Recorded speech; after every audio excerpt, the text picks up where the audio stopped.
원망은 해결책이 되지 않습니다. 오늘의 말씀은 출애굽기 5장 15에서 23절입니다. 말씀 살펴보기. 이스라엘 반장들은 바로에게 가서 호소했습니다. 왜 종들에게 이렇게 하십니까? 저들이 종들에게 집도 주지 않으면서 벽돌을 만들어내라고 합니다. 종들이 매를 맞지만 잘못은 왕의 백성들에게 있습니다. 바로는 말했습니다. 게으름뱅이들 같으니라고. 그래, 너희가 바로 게으름뱅이들이다. 그러니까 너희가 자꾸 우리가 가서 여호와께 제사 드리겠다 하는 것이 아니냐? 가서 일이나 하라. 집은 주지 않을 것이다. 하지만 너희 할당량은 채워야 한다.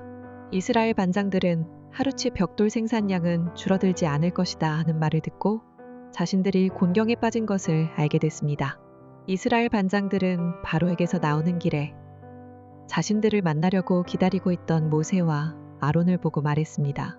당신들이 우리로 하여금 바로와 그 신하들이 보기에 냄새나는 존재가 되게 하고 그들의 손에 칼을 쥐어줘 우리를 죽이게 만들었으니 여호와께서 당신들을 보시고 심판하시기를 바랍니다. 모세가 여호와께 돌아와서 말했습니다. 여호와여, 왜 이 백성들이 학대를 당하게 하셨습니까?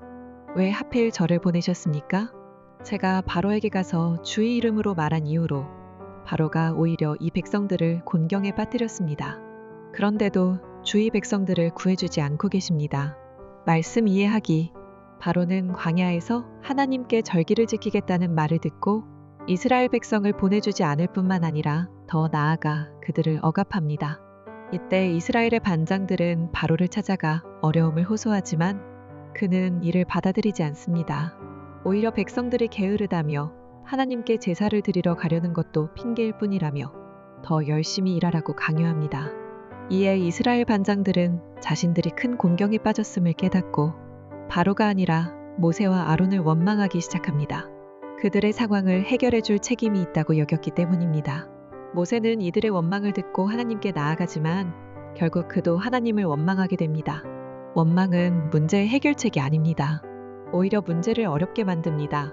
원독자들이 약속의 땅 가나안에 곧바로 들어가지 못하고 광야에서 40년을 보내게 된 이유도 다른 것이 아니라 원망 때문이었습니다. 가나안 정탐에서 돌아온 사람들 가운데 믿음으로 들어갈 수 있다는 여호수아와 갈렙의 긍정적인 말을 듣기보다는 가나안의 거대한 사람들 앞에서 자신들을 메뚜기같이 여기는 부정적인 말을 들으며 가나안에 들어갈 수 없다고 말하며 모세를 원망했기에 그들의 말대로 광야에서 죽을 수밖에 없었습니다. 그러므로 출애굽기와 민수기 안에서 발견된 원망의 말은 원독자들이 버려야 할 말이었습니다. 가나안에 들어갈 믿음은 원망의 말을 버리고 하나님의 말씀에 온전히 순종하는 것입니다. 우리도 살다 보면 남을 탓하거나 환경을 원망할 때가 있습니다. 그러나 그렇게 한다고 해서 마음이 편안해지거나 문제가 해결되는 것은 아닙니다. 오히려 변함없는 현실과 불투명한 미래로 인해 더욱 불안해질 뿐입니다. 그 이유는 문제 앞에서 자신이 아무것도 할 수 없다고 느끼기 때문입니다. 이럴 때 우리에게 필요한 것은 이스라엘 백성이 했던 것과 같은 원망 등의 부정적인 반응이 아닌 하나님을 신뢰하며 그분의 말씀에 순종하는 일입니다. 말씀 따라 살아가기.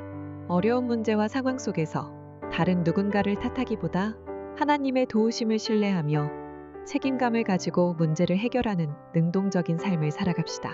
말씀대로 기도하기. 이 땅의 교회와 성도들이 남을 탓하는 문화에 휩쓸리지 않고 하나님의 자녀로서 선한 영향력을 끼칠 수 있도록 함께 기도합시다.